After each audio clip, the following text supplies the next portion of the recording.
Hello everybody, I'm Lindsay Silverman. I'm a Senior Technical Manager for Nikon. Here's what's new top line features. A brand new 12.1 megapixel CMOS sensor. It's got a new ISO range from 200 ISO to 12,800 in its normal range, and a high 1, high 2, and a high 3 setting up to 102,400. It's got a HD movie mode, 720p, 24 frames per second. Motion JPEG, you can do editing, you can clip the beginning of the movie, the end of the movie, you can even clip a still frame and extract it from the camera.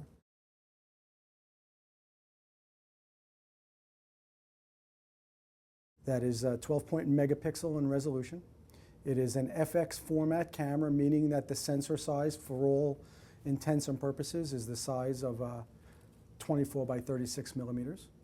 And what that means is that you can use all the lenses that are designed for 35 millimeter that we make, and a whole bunch of new lenses that we've come out with in the last couple of years, including this new lens that's on there now, the 50 millimeter 1.4 AFS.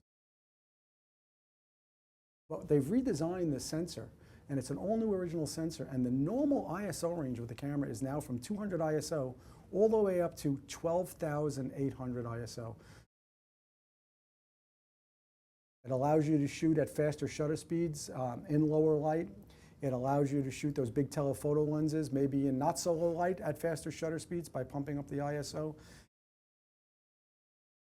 And the three new, what I refer to as the emergency ISO range, which is out of the range of what the engineers would tell you is optimal for the camera, out of that 200 to 12,800 range, of high 1, which is 25,600, high 2, which is 52,300. Remember, I said I have trouble with remembering the ISO numbers, and I could be wrong in a second, so I may double check that for you in a second. But certainly the high 3 range at 102,400, remember, these are all new numbers even for me, is pretty remarkable. They've got all new algorithms for noise reduction software built into the camera through the XP image processing sensor. And we have seen with the camera so far just remarkable performance up to its normal range. I shot at the Big Apple Circus the other night, and I got some really remarkable images. Here's an image at ISO 4000, and if I zoom in on this image, you can just see how stellar this image quality looks at ISO 4000. Just a couple years ago, I would have never been shooting over there, so it's really increased the way I can take pictures. The normal video range is from 200 ISO up to 12,800, just like the camera's range. There's a brand new high sensitivity movie mode, which automatically puts you in the 6400 to ISO 102,000 plus range, and you can do that and set that in the camera.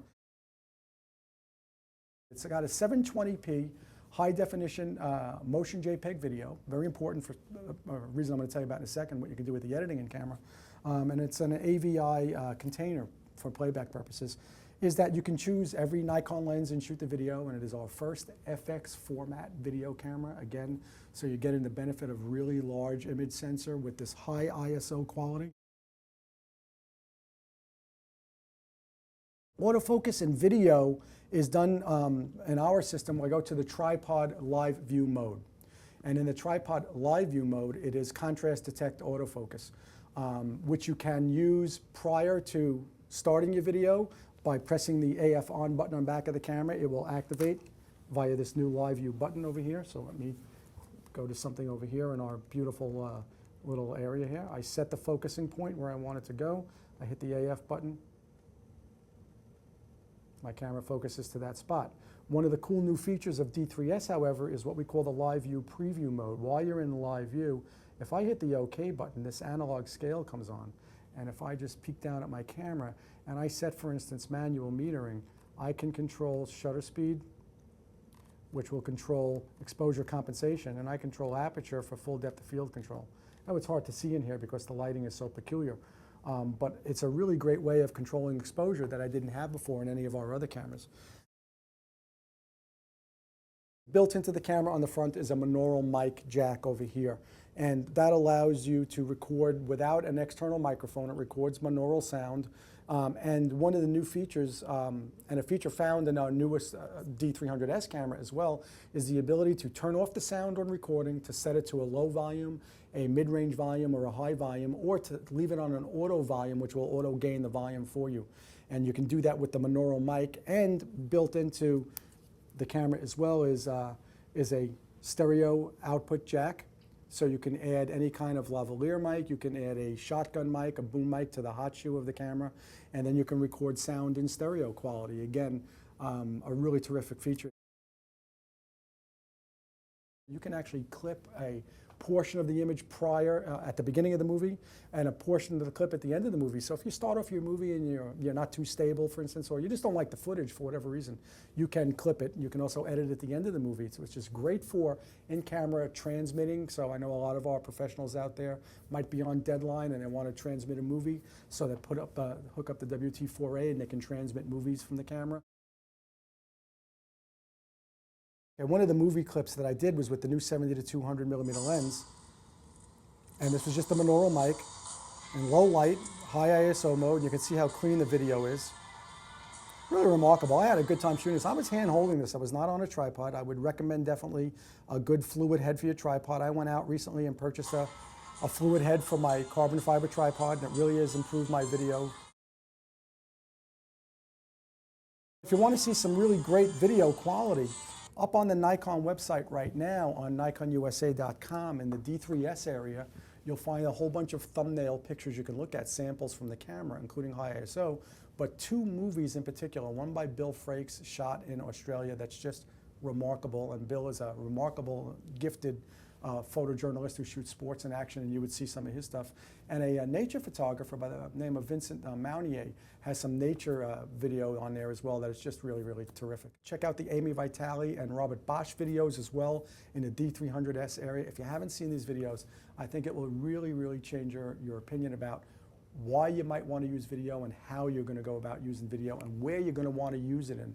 And I think you'll pick up a lot of pointers, as I did from watching these videos. It really was humbling to see how these terrific still photographers have integrated video clip shooting and video montaging into their daily activities and assignments. One of the other really new features about it, and I know it's been requested a lot by photographers, is the fact that the camera has image sensor cleaning. So if you're like me, I am a fanatic about keeping my sensor clean whenever I change lenses.